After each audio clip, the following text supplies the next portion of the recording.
ವೀಕ್ಷಕರೇ, ಈ ಒಂದೇ ಒಂದು ವಿಡಿಯೋವನ್ನು ನೀವು ಸಂಪೂರ್ಣವಾಗಿ ನೋಡಿ ಈ ತಂತ್ರವನ್ನು ನೀವು ಮಾಡಿದ್ದೇ ಆಗಿದ್ದರೆ ನೀವು ಯಾರನ್ನು ಬೇಕಾದರೂ ಕೂಡ ವಶೀಕರಣಕ್ಕೆ ಮಾಡಿಕೊಳ್ಳಬಹುದು. ಅವರು ಸ್ತ್ರೀ ಆಗಿರ್ಬೋದು ಅಥವಾ ಪುರುಷ ಆಗಿರ್ಬೋದು ಅಥವಾ ನೀವು ತುಂಬ ಪ್ರೀತಿಸುವವರು ಆಗಿರ್ಬೋದು, ಅವರು ಯಾರೇ ಆಗಿರ್ಬೋದು.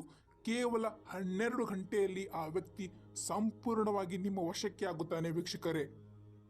ಇದು ತುಂಬಾನೇ ಸರಳವಾದ ವಶೀಕರಣ ತಂತ್ರ ವೀಕ್ಷಕರೇ. ಈ ವಶೀಕರಣ ತಂತ್ರಕ್ಕೆ ನಿಮಗೆ ಬೇಕಾಗುವ ಸಾಮಗ್ರಿಗಳು ಏನೆಂದರೆ 2 ಲಿಂಬೆಹಣ್ಣು ಬೇಕಾಗುತ್ತೆ ವೀಕ್ಷಕರೇ. ಹೌದು, 2 ಲಿಂಬೆಹಣ್ಣು ಮತ್ತು 4 ಲವಂಗ ಮತ್ತು ಸ್ವಲ್ಪ ಪ್ರಮಾಣದಲ್ಲಿ ಕುಂಕುಮದ ಅವಶ್ಯಕತೆ ಈ ತಂತ್ರಕ್ಕೆ ಬೇಕಾಗುತ್ತೆ ವೀಕ್ಷಕರೇ.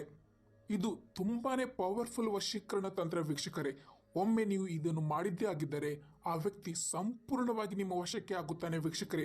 ನಿಮ್ಮ ಪ್ರತಿಯೊಂದು ಮಾತು ಆ ವ್ಯಕ್ತಿ ಪಾಲಿಸುತ್ತಾನೆ ವೀಕ್ಷಕರೇ. ಇದು ಒಂದೇ ಒಂದು ತಂತ್ರದಿಂದ ಮಾತ್ರ.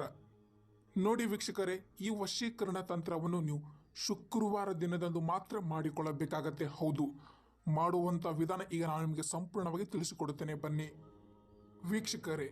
ಈಗ ಒಂದು ಲಿಂಬೆ ಹಣ್ಣನ್ನು ನಿಮ್ಮ ಕೈಯಲ್ಲಿ ತೆಗೆದುಕೊಳ್ಳಿ. ಆ ಲಿಂಬೆ ಹಣ್ಣಿನ ಮೇಲೆ ಮೊದಲಿಗೆ ವೀಕ್ಷಕರೇ ಒಂದು ಪೆನ್ನಿನಿಂದ ಮೊದಲಿಗೆ ನೀವು ಯಾರನ್ನು ವಶೀಕರಣಕ್ಕೆ ಮಾಡಿಕೊಳ್ಳಬೇಕು ಎಂದು ಅಂದ್ಕೊಂಡಿದ್ದೀರಾ ಆ ವ್ಯಕ್ತಿ ಹೆಸರು ಮೊದಲನೆಯ ಲಿಂಬೆ ಹಣ್ಣಿನ ಮೇಲೆ ಈ ರೀತಿಯಾಗಿ ಬರೆದುಕೊಳ್ಳಿ. ಹೀಗೆ ಎಕ್ಸಾಂಪಲ್ ಆಗಿ ನಾವಿಲ್ಲಿ ಸೀತಾ ಅಂತ ತಗೊಂಡಿದ್ದೇವೆ ನೋಡಿ. ಹೀಗೆ ಆ ಲಿಂಬೆ ಹಣ್ಣಿನ ಮೇಲೆ ಬರೆದುಕೊಳ್ಳಬೇಕಾಗತ್ತೆ. ನಂತರ ಇನ್ನೊಂದು ಲಿಂಬೆ ಹಣ್ಣನ್ನು ತೆಗೆದುಕೊಳ್ಳಿ ವೀಕ್ಷಕರೇ. ಇನ್ನೊಂದು ಲಿಂಬೆ ಹಣ್ಣಿನ ಮೇಲೆ ನಿಮ್ಮ ಹೆಸರನ್ನು ಬರೆದುಕೊಳ್ಳಿ ವೀಕ್ಷಕರೇ. ಹೀಗೆ ಆ ಲಿಂಬೆ ಹಣ್ಣಿನ ಮೇಲೆ ನಿಮ್ಮ ಹೆಸರನ್ನು ಬರೆದುಕೊಳ್ಳಬೇಕಾಗತ್ತೆ. ಆ ಲಿಂಬೆ ಹಣ್ಣಿನ ಮೇಲೆ ಯಾವ ಲ್ಯಾಂಗ್ವೇಜ್ ಅಲ್ಲಿ ಹೆಸರನ್ನು ಬರೆದರೂ ಕೂಡ ನಡೆಯುತ್ತೆ ವೀಕ್ಷಕರೇ.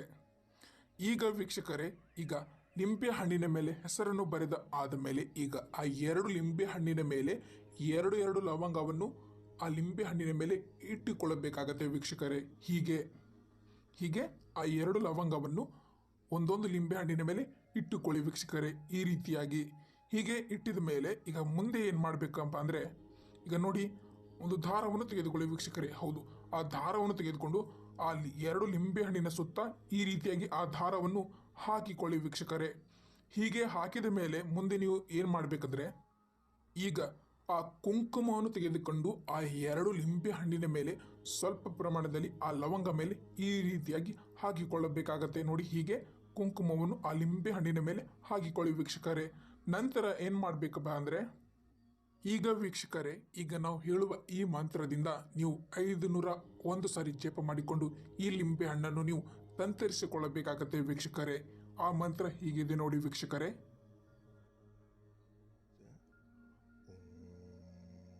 ಚಂಚಮುಂಡಾಯ ಕಾಲ್ ಭೈರವಾಯ ಅಮುಕ್ ಮಮೋಸಂ ಕುರು ಕುರು ಸ್ವಾಹ.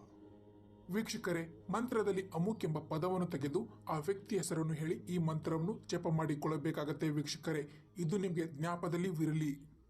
501 ಸಾರಿ ಹೇಳಿ ಆ 2 ಲಿಂಬೆ ಹಣ್ಣನ್ನು ಮಂತ್ರದಿಂದ ತಂತರಿಸಿದ ಆದ ಮೇಲೆ ವೀಕ್ಷಕರೇ, ಆ 2 ಲಿಂಬೆ ಹಣ್ಣನ್ನು ಮಧ್ಯರಾತ್ರಿ 12 ಗಂಟೆಗೆ ತೆಗೆದುಕೊಂಡು ಹೋಗಿ ಸ್ಮಶಾನದಲ್ಲಿ ಹಡ್ಡಿ ಮುಚ್ಚಿ ಬರಬೇಕಾಗತ್ತೆ ವೀಕ್ಷಕರೇ. ಹೀಗೆ ನೀವು ಮಾಡಿದ್ದೇ ಆಗಿದ್ದರೆ ಆ ವ್ಯಕ್ತಿ ಕೇವಲ 12 ಗಂಟೆಯಲ್ಲಿ ನಿಮ್ಮ ವಶಕ್ಕೆ ಇರುತ್ತಾನೆ ವೀಕ್ಷಕರೇ. ಒಂದು ಸಾರಿ ಮಾಡಿ ನೋಡಿ, ಖಂಡಿತ ನಿಮಗೆ ರಿಸಲ್ಟ್ ಸಿಗುತ್ತೆ ವೀಕ್ಷಕರೇ. ಧನ್ಯವಾದಗಳು.